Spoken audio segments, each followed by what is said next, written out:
Abavuzi ba boda boda okuva mu bitundu ebyenjawulo bakedde kugumba ku kitebe kya poliisi y'Ewandege okulaga obutali bumativu bwabwe.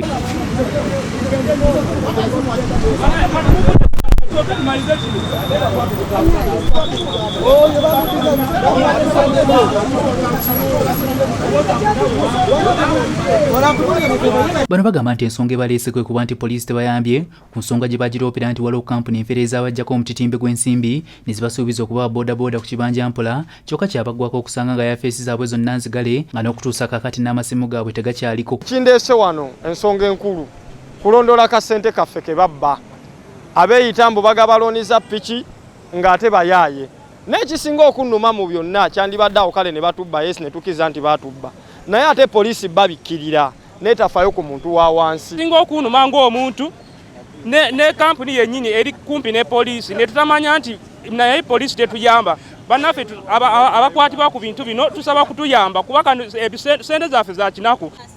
Boda bagamba bagimpa ku $300 ngisasule looni obukadde 7 era nga ndi mwetegefu zisasula ssente ezo nzimaleyo naye baginsuubizo ogimpa mu wiiki 3 kati ngenze mu myezi 2 sifunanga piki yange bwe najja ku ofiisi ogezaako okwebuuza piki yange nga tejja empya gye baŋŋamba ofiisi natuuka nzigale nga temuli kantu nakamu nenkuba ku manamba gonna agaba maneja abankwansisaganyiza ekintu ekyo amanamba gonna tegaliiko. Abavuzi ba boda boda bongeddeko nti kampuni zino bazimanyira ku bulango bwa zi leediyo ez'enjawulo nga bwe baatuukayo babasanga n'ebisaanyizo ekulizi layisinsi n'ebirala ng'abamu ku bo basasula n'ensimbi ng'ensimbi zino baali bazeewoze bwewozi.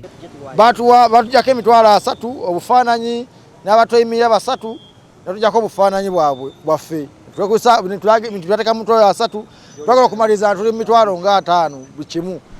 Twajja ku poliisi y'Ewandege batuwa obuyambi poliisi yasalawo tunyaga bunyazi tukuba omulanga eri pulezidenti waffe w'eggwanga ajja atuyambe. Ennaku n'okunyolwa ng'abaana ba boda boda bayisibwa mu mbeera efaanana bw'etyo ng'abakulembeze bakikwatako ekyamazima bazinze mikono.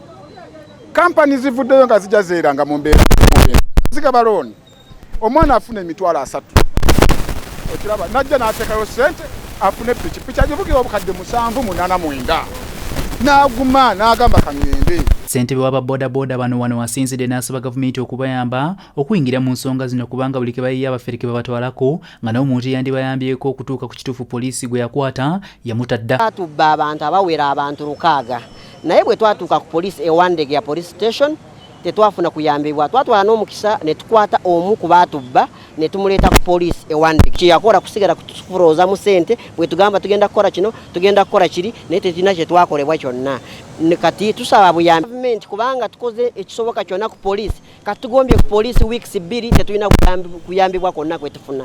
Quick boda boda loan endala bagiyita East African boda loan endala bagiyita tukole boda boda loan waliwo n'endala zikyali nnyingi. Omwogezi wa poliisi mu Kampala n'emirirwano Patrick Onyango abasabye okubeera abagumiikiriza kubanga poliisi ensonga zino zeekyaliko ddala. Ensonga za boda boda tugimanyiko tuli mu kukikolako. Waliwo kampuni yabafera yabalyako ssente zaabwe mu lukujukuju ne bajja ne bayingiza omusango Ewandege ya poliisi ne tutandika okunoonyereza tukyali mu kunoonyereza kubanga bali baduse abafere baduse. Juzi waliwo omuwala gwe twakwata naye omuwala ono kigambibwa nti ye